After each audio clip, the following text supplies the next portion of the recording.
د ورو سوال کړی دی چې زما پلار د عمر نه مشر سړی د روجې نشي نیوی،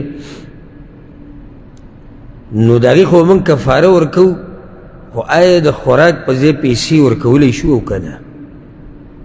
مسکین مړول دي، نو که زه د دې مسکین په ځای د مړولو په ځای هغه له پیسې ورکوم دا به جایز وي که نه؟ نو جواب د دې مسلې هغه دا یاد کوي چې یو بنیادي قاعده یاده که، بنیادي مسله. ګوره چې کوم ځای کې الله د خوراک ټکی ووایي، د پیغمبر په حدیث کې خوراک ټکی راشي، دا بیا بدلو را بدلو مه. داسې کیدی شي داسې کیدی شي که پیسې ورکړو، که هغه ته د پیسو ضرورت وي، که هغه ته د پیزارو ضرورت وي، که هغه ته د جامو ضرورت وي، دا د مسلمان شام پورې دا خبرې مزه نه کوي. څه چې الله وایي، څه چې د الله پیغمبر وایي، بس په هغې باندې زمونږ ایمان دی او دغه زمونږ لاره ده بس.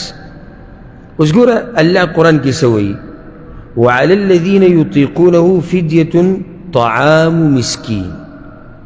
او کومو خلکو ته چې روژه نیول ګران دي او په کې دا مشران هم دي، نو دوی به فدیه ورکوي. فدیه څه ده؟ مسکین له خوراک. طعام ټکی، طعام څه ته وایي په عربۍ کې؟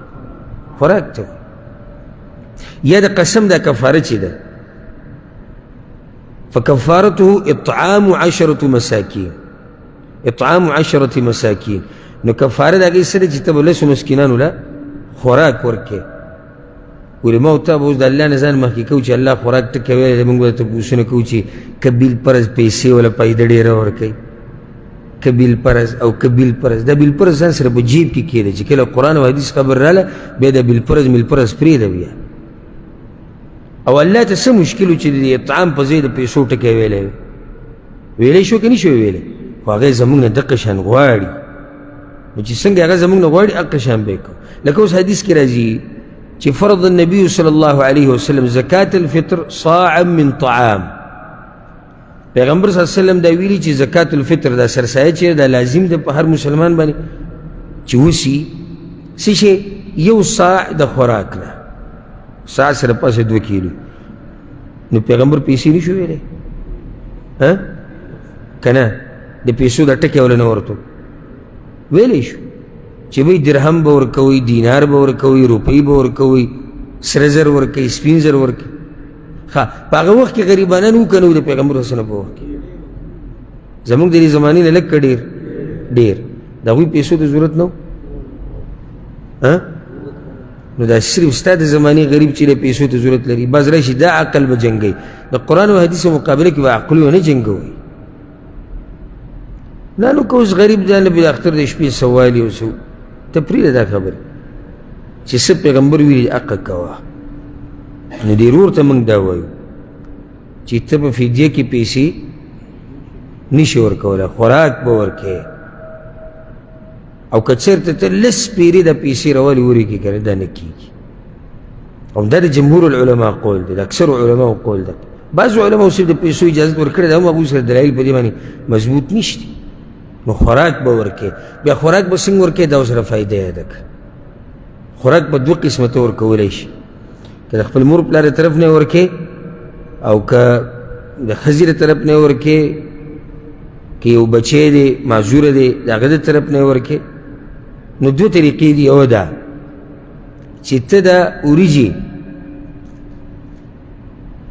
یا د دې په ځای بل خوراک هغه ته راوالي، مثال کې غوښه دې ورسره هم راواغسته، نور داسې څه چې روټۍ مزېدارې، او دا ته هغوی له لیږې په کورونو ته تقسیم کړي. یو طریقه دا ده خوراک راوالي او هغوی ته په کورونو باندې تقسیم کړي چې دا دومره، مثال کې 6 روژې پاتې، 6 غریبانان، 8 پاتې دي، 8 غریبانان، په دې طریقې سره.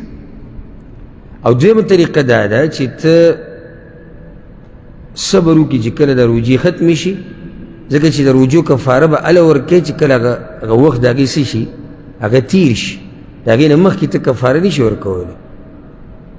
لکه یو سړی د 10 ورځې روژې هغه نه دي نیولې او نورې نیوی نه شي او فدیه دی ورکوي. یا یو غریب بوډا سړی دی نشي نیوی، عمر زیات شوی دی، بیمار دی، 10 ورځې په ده باندې روجې وي، 10 ورځې به دی کفاره ورکوي، 10 غریبانان به مړوي. نو د هغې طریقه دا ده چې دی په یو ځای 10 غریبانان راولي او هغوی له خوراک ورکړي، ډوډۍ پروګرامونه وکړي. داسې چې منځنۍ نه زیاتي کول پکار دي او نه ګپ هم نه لګی سي چې ځان هسې خلاصوي، داسې به هم نه کړي. او د انس بن مالک رضی الله عنه دا طریقه وه، کله چې هغه بوډا شو نو هغه به د رمضان په اخره کې بیا غریبانان را جمع کړو، څومره چې به هغه روجې پرېښودې وي، او هغه ټولو له به یې خوراک په دغه ورځ ورکړو. 30 غریبانان به یې راوستو، 30 او هغوی له به یې خوراک ورکړو. مساکر و جماعتي له دې راوستو، پېشمني له دې راوستو. نو دا طریقه هم جایز